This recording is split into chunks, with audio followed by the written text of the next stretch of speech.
जी, बिस्मिल्लाहिर्रहमानिर्रहीम। पिछले 2 हफ़्ते बहुत मसरूफ़ियत में गुज़रे। अब ये महीना मई का ऑलमोस्ट ख़त्म होने जा रहा था और कोई लाइव सेशन आप लोगों के साथ नहीं हो सका था।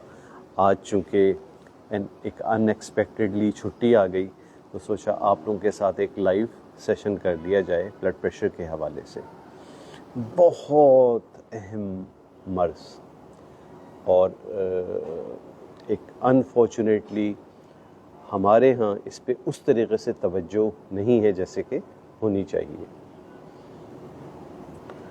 इसको समझना बहुत ज़रूरी, इसकी तशख़ीस के बारे में जानना बहुत ज़रूरी। एक बार अगर आपको ये मर्ज़ लग गया है तो इसका मुस्तक़िल और मुनासिब इलाज बहुत ज़रूरी।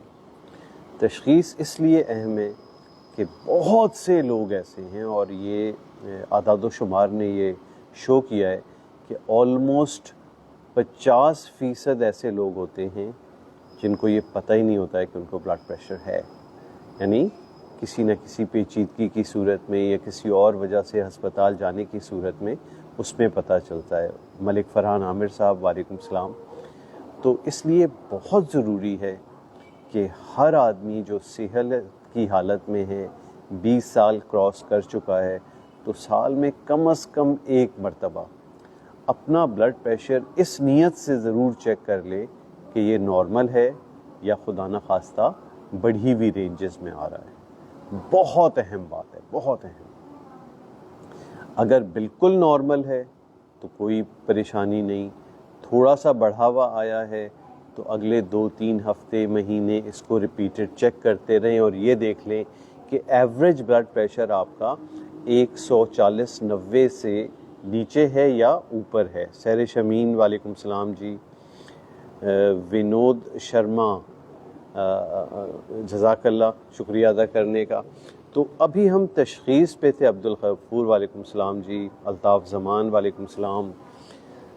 तो अब साथ साथ बात भी चलती रहे, कमेंट्स का सिलसिला धड़ाधड़ शुरू हो गया है। अदनान राजा भाई, क्या हाल है कश्मीर के? यहाँ तो बहुत गर्मी है, हमारे यहाँ तो। कश्मीर में भी उम्मीद, मुज़फ़्फ़राबाद में भी होगी गर्मी। Syeda Somiya, thank you. तो बहुत अहम है कि वो लोग जिनको अब तक ये मर्ज़ नहीं है वो सालाना एक मरतबा अपना ब्लड प्रेशर ज़रूर चेक करा लें। और ब्लड प्रेशर के साथ साथ 2 और अहम चीज़ें, कोलेस्ट्रॉल और शुगर। कोलेस्ट्रॉल तो एक बार आपको पता चल गया बिल्कुल ठीक है तो फिर 5 साल बाद चेक कराने की ज़रूरत होती है। शुगर साल में एक मरतबा, एक ख़ास तौर पे अगर आपके ख़ानदान में शुगर है, आपके माँ बाप को शुगर है, तो फिर आप सालाना कर लिया करें। अच्छा, फिर इसकी जो लिमिट मैंने आपको बताई वो 140/90 है, लेकिन ये भी ज़रूरी है कि सिर्फ एक रीडिंग की बुनियाद पे कि आपने जाके ब्लड प्रेशर चेक कराया और एक रीडिंग आपकी बढ़ी हुई आई है तो उसकी बुनियाद पे आप परेशान हो जाएं या डॉक्टर परेशान हो जाए, आपको दवा शुरू कर दे। और ये रीडिंग इवन 180, 190, 200 भी हो सकती है। अगर आपकी तबीयत मुनासिब नहीं है, आप गड़बड़ हैं, कोई दर्द हो रहा है, कोई शिकायत हो रही है, उस दौरान ये बीपी चेक किया गया है तो ये बीपी बहुत बढ़ी हुई रेंज भी आ सकती है। उसका हरगिज़ ये मतलब नहीं होगा कि आपको ब्लड प्रेशर का मर्ज़ हो गया है। आपको अगले चंद हफ्तों अपने नॉर्मल हालात के बीपी चेक करते रहने पड़ेंगे। उस सूरत में फिर अगर वो एवरेज बीपी आपका 140/90 से ज़्यादा आ रहा होगा तब आपको ब्लड प्रेशर का मरीज़ लेबल किया जाएगा। अदरवाइज़ आप ब्लड प्रेशर के मरीज़, अगर बाकी रीडिंग ठीक आ रही है इस रीडिंग के बड़े होने के बावजूद भी, तो वो नहीं कहलाएंगे। ये तो बात हो गई तशख़ीस की। अब अगर आप में ठीक है, वो लेवल्स आने शुरू हो गए कि आपका ब्लड प्रेशर 140/90 से ज़्यादा रह रहा है, अभी भी अगर आप में कोई और दिल के अमराज नहीं है, कोई पेचीदगियाँ नहीं हैं, तो कोई बहुत जल्दी दवाई शुरू करने की नहीं होगी। पहले स्टेप में यानी 6 से 12 हफ्ते आपको अपनी ग़िज़ा में तब्दीलियाँ इस अंदाज से लानी होंगी कि नमक को बिल्कुल कम कर देना है, खाने में चिकनाई को कम करके फल और सब्जियों को बढ़ाना है। रोज़मर्रा के मामूलात में अगर वर्जिश नहीं है तो कम से कम 40 मिनट की तेज़ कदमों से वॉक या किसी और नौयत की वर्जिश वो शुरू करनी है। सिगरेट अगर पीते हैं तो वो बिल्कुल तर्क कर देनी है। रात की नींद प्रॉपर नहीं है तो वो कोशिश करें 6 से 8 घंटे रात की नींद ले लें।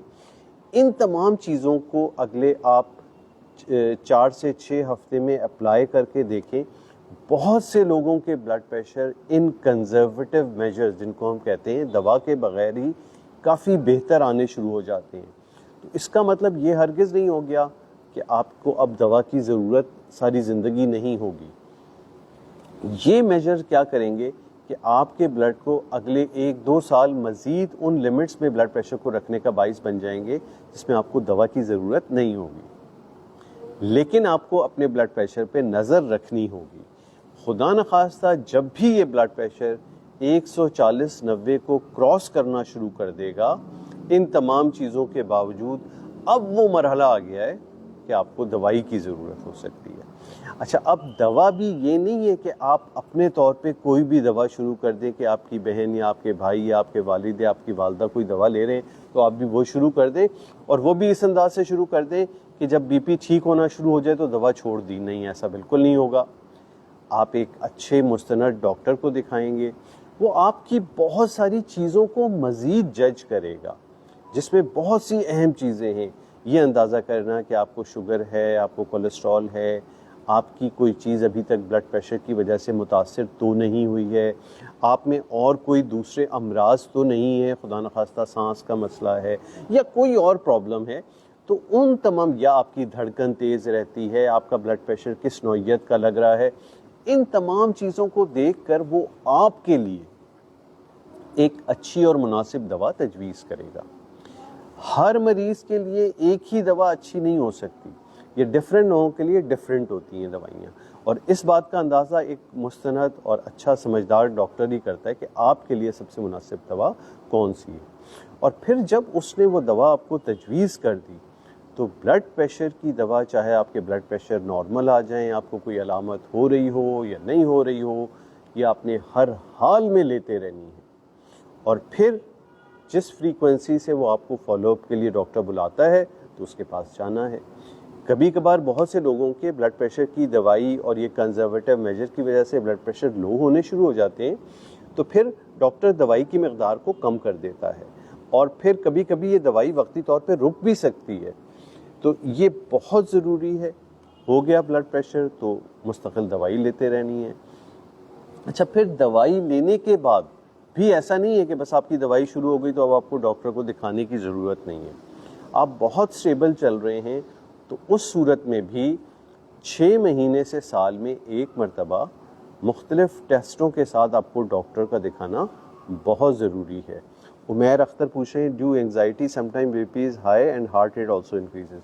देखिए, वक्ती तौर पे ब्लड प्रेशर बढ़ने की सूरत में, जैसे मैंने इस वीडियो के शुरू में ही बता दिया है कि उसके लिए कोई दवा नहीं लेनी है। उस वक्ती बढ़े हुए प्रेशर के लिए आपको उस वजह को ख़त्म करना होता है जो उस वक्त वजह बना ब्लड प्रेशर के बढ़ने का। तो यानी आप उसके बाद भी फ्रीक्वेंट चेक रखेंगे और फिर अंदाज़ा करेंगे कि बीपी आपका बढ़ा हुआ रह रहा है या नॉर्मल है। तो ये बुनियादी चीज़ें ब्लड प्रेशर के हवाले से हर आदमी को पता होनी चाहिए। जो ब्लड प्रेशर के मरीज़ हैं उन तक इन बातों को आप अपनी सोशल गैदरिंग्स में डिस्कस करें, बताएं कि भाई ब्लड प्रेशर का मर्ज़ हो गया तो हर हाल में दवा लेते रहनी है, अपने तौर पे दवाइयों को छोड़ना नहीं है। 6 महीने से साल में एक मरतबा डॉक्टर को ज़रूर दिखा दें ताकि आपके वो मुख्तलिफ टेस्ट करके अंदाज़ा कर ले कि आप में कोई और प्रॉब्लम तो नहीं आया। और कभी कभार ऐसी चीज़ें आ जाती हैं जिसकी वजह से दवाइयों की तब्दीली ज़रूरी होती है। ब्लड प्रेशर अगर एक दवा से कंट्रोल नहीं हो रहा होता है तो दवाइयों को बढ़ाना पड़ता है। तो ये बहुत सारी चीज़ें हैं जिनके लिए एक ब्लड प्रेशर, और ये मर्ज़ ऐसा है जो आप यकीन माने 40 साल के बाद की उम्र के लोगों में तकरीबन 50% लोगों में ये मर्ज़ मौजूद है। तो एक बहुत कॉमन मर्ज़ है। इसकी प्रॉपरली केयर न की जाए तो बहुत ख़तरनाक पेचीदगियाँ जिसमें फालिज, हार्ट अटैक, गुर्दों की ख़राबी और बहुत चीज़ें आ सकती हैं। तो बराए मेहरबानी इस पर भरपूर तवज्जो दीजिए।